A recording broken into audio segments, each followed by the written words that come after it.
शांति 26/5/2025 की मुरली है। मुख्य रूप से बाबा ने कहा, तुम्हें उछल आनी चाहिए कि गांव-गांव में जाकर सर्विस करें। तुम्हारे पास जो कुछ है वो सेवा अर्थ है। बाप बच्चों को राय देते हैं, बच्चे दुनिया से अपना पल्लव आजाद करो, कोई चीज में ममत्व नहीं रखो, इनसे दिल नहीं लगाओ। आगे कहा, कभी भी कोई भाषण आदि करना हो तो आपस में मिलकर 2-4 बारी रिहर्सल करो, पॉइंट्स एडिशन करेक्शन कर तैयार करो, तो फिर रिफाइन भाषण करेंगे।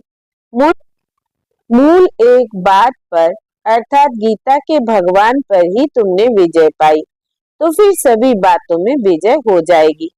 अब सुनते हैं माँ वाक्यों को विस्तार से। बाबा ने कहा, मीठे बच्चे, तुम्हें संग बहुत अच्छा करना है। बुरे संग का रंग लगा तो गिर पड़ेंगे। कुसंग बुद्धि को तुच्छ बना देता है।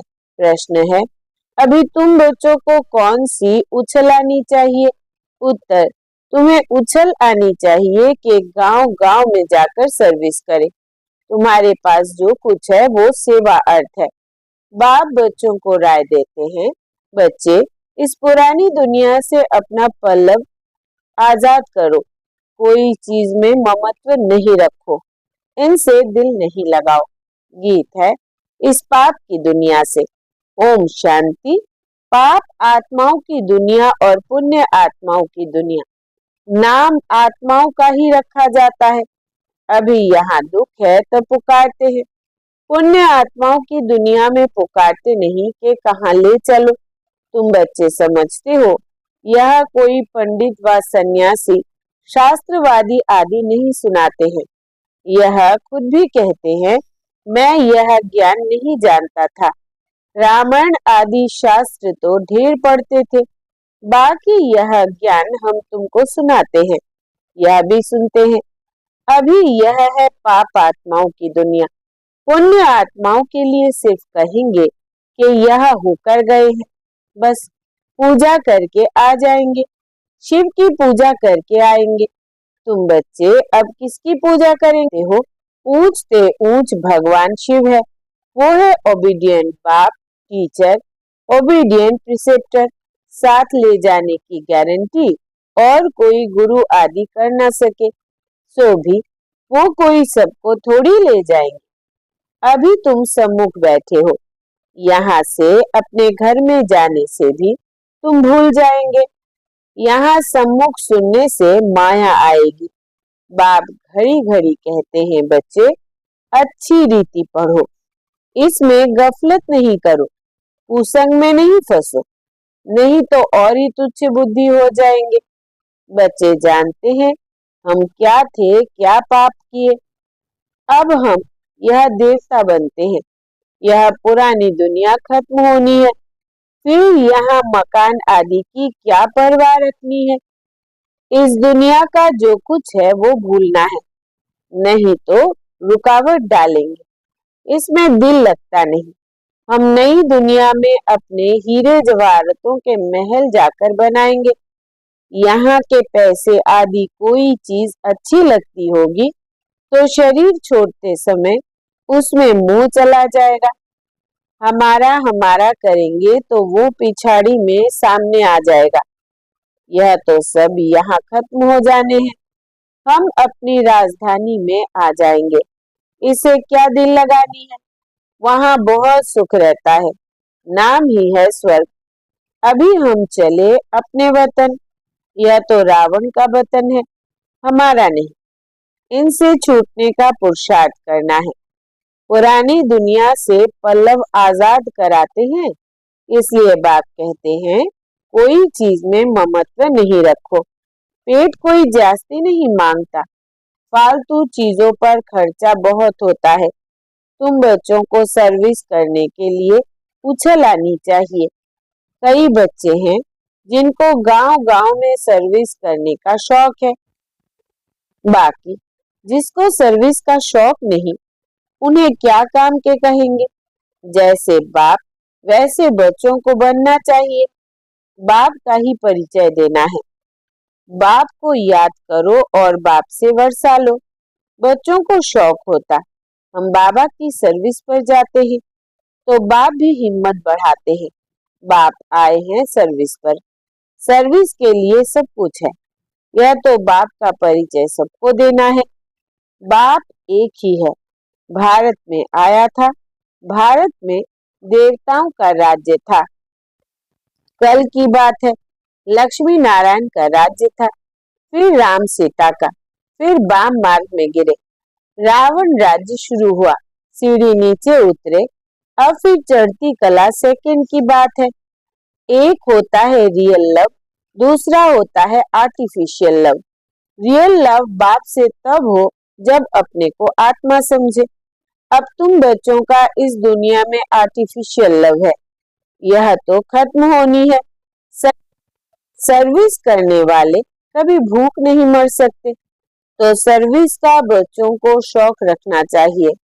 तुम्हारी ईश्वरी मिशन बड़ी सहज है। कई समझते नहीं कि धर्म कैसे स्थापन होता है। क्राइस्ट आया, क्रिश्चियन धर्म स्थापन किया, धर्म बढ़ता गया, उसकी मत पर चलते चलते गिरते आए।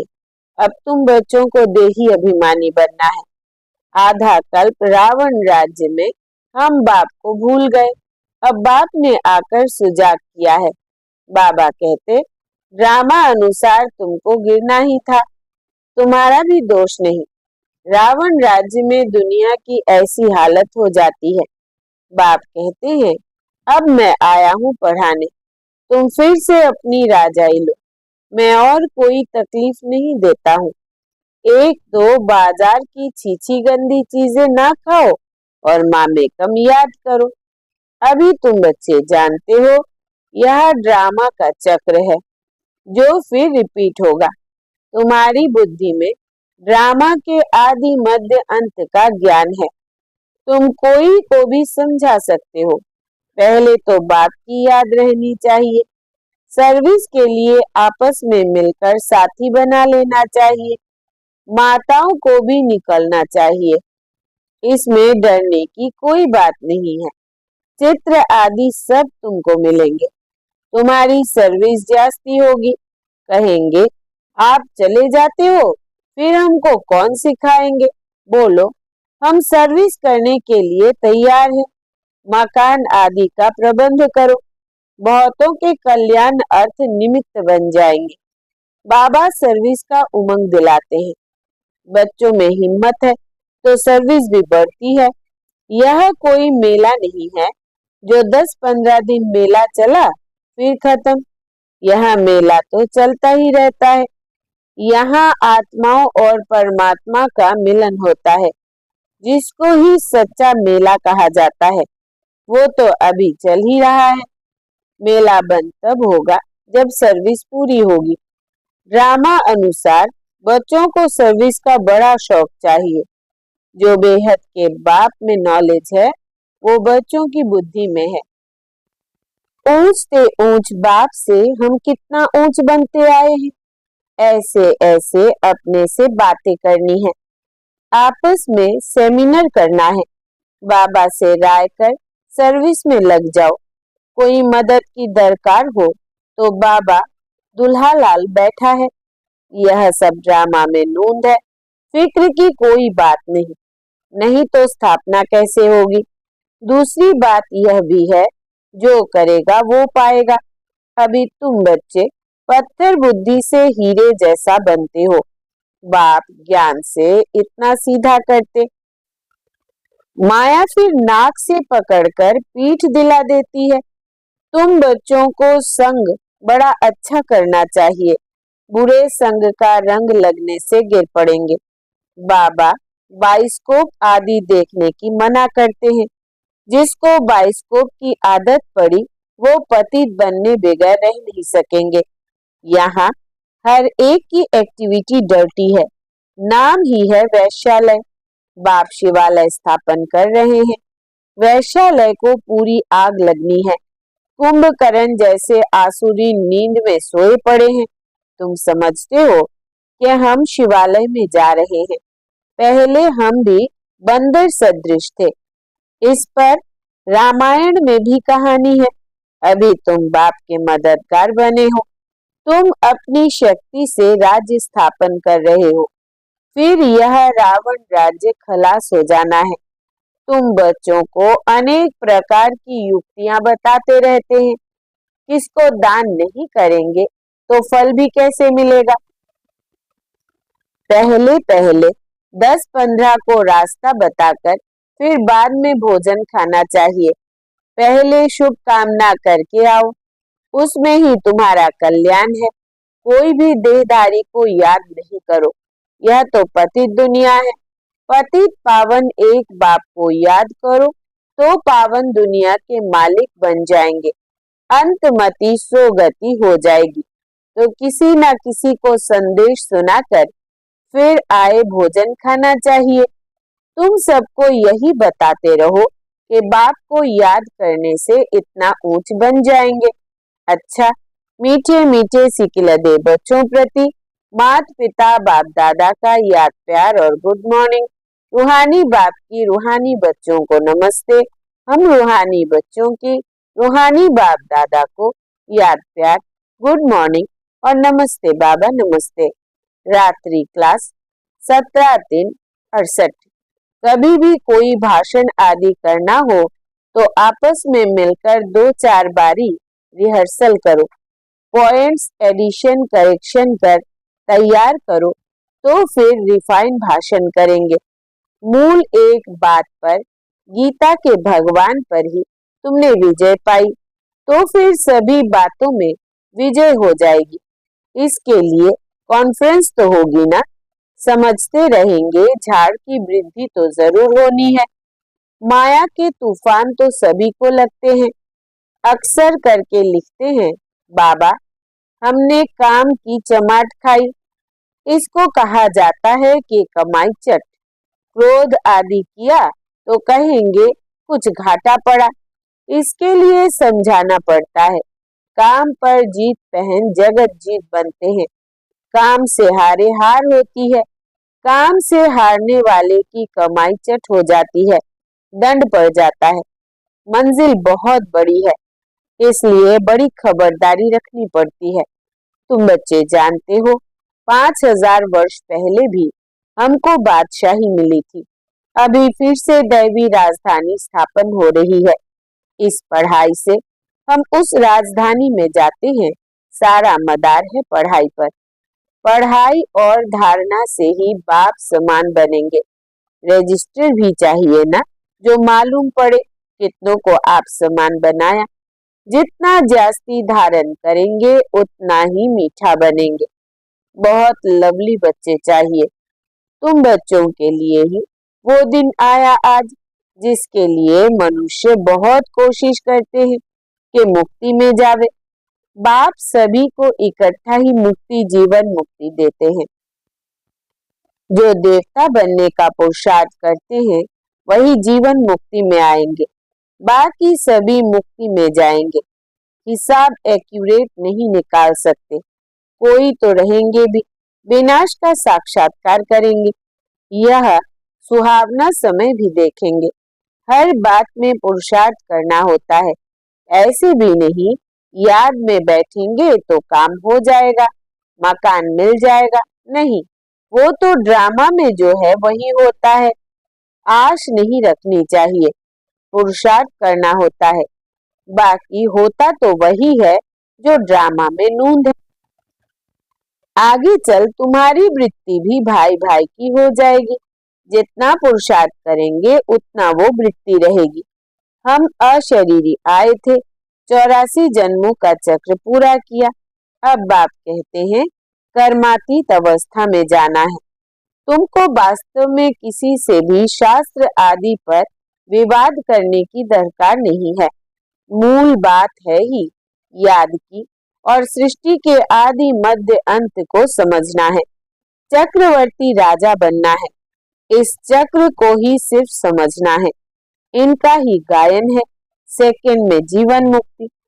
तुम बच्चों को वंडर लगता होगा, आधा कल भक्ति चलती है, ज्ञान रिंचक नहीं। ज्ञान है ही बाप के पास, बाप द्वारा ही जानना है। यह बाप कितना अनकॉमन है, इसलिए कोटों में को निकलते हैं।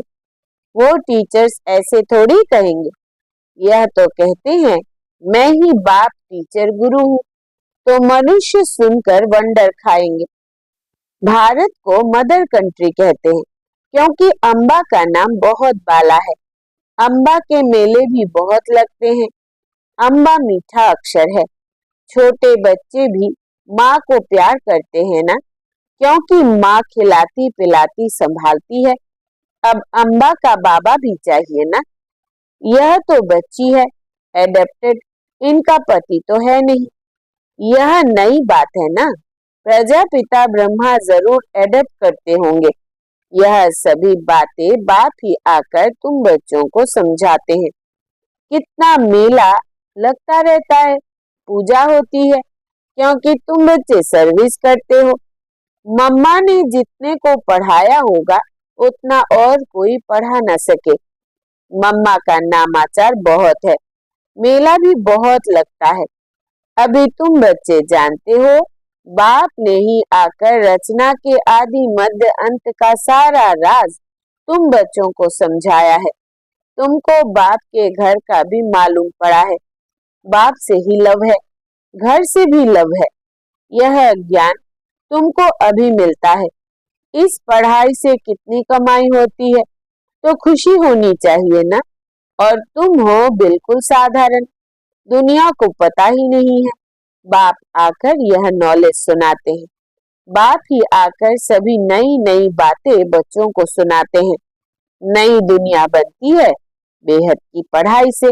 पुरानी दुनिया से वैराग्य आ जाता है। तुम बच्चों के मंदिर में ज्ञान की खुशी रहती है। बाप को और घर को याद करना है। घर तो सभी को जाना ही है, बाप तो सभी को कहेंगे ना। बच्चों, हम तुमको मुक्ति जीवन मुक्ति का वर्षा देने आया हूँ, फिर भूल क्यों जाते हो? मैं तुम्हारा बेहद का बाप हूँ, राजयोग सिखलाने आया हूँ। तो क्या तुम श्रीमत पर नहीं चलेंगे? फिर तो बहुत घाटा पड़ जाएगा। यह है बेहद का घाटा। बाप का हाथ छोड़ा तो कमाई में घाटा पड़ जाएगा। अच्छा, गुड नाइट, ओम शांति। वरदान है, त्रिकालदर्शी स्टेज द्वारा व्यर्थ का खाता समाप्त करने वाले सदा सफलता मूर्त भव। विस्तार है, त्रिकालदर्शी स्टेज पर स्थित होना अर्थात हर संकल्प, बोल व कर्म करने के पहले चेक करना कि यह व्यर्थ है या समर्थ है। व्यर्थ 1 सेकंड में पद्मों का नुकसान करता है, समर्थ 1 सेकंड में पद्मों की कमाई करता है।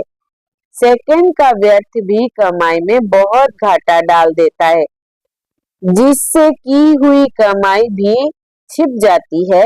इसलिए एक कालदर्शी हो कर्म करने के बजाय त्रिकालदर्शी स्थिति पर स्थित होकर करो तो व्यर्थ समाप्त हो जाएगा और सदा सफलता मूर्त बन जाएंगे। स्लोगन है, मान शान और साधनों का त्याग ही महान त्याग है। मान शान और साधनों का त्याग ही महान त्याग है। अव्यक्त इशारे, रूहानी रॉयल्टी और प्योरिटी की पर्सनालिटी धारण करो। जैसे देह और देही दोनों अलग अलग दो वस्तुएं हैं, लेकिन अज्ञानवश दोनों को मिला दिया है। मेरे को मैं समझ लिया है और इसी गलती के कारण इतनी परेशानी, दुख और अशांति प्राप्त की है। ऐसे ही यह अपवित्रता और विस्मृति के संस्कार जो ब्राह्मणपन के नहीं शूद्रपन के हैं, उनको भी मेरा समझने से माया के वश हो जाते हो और फिर परेशान होते हो। अच्छा, ओम शांति।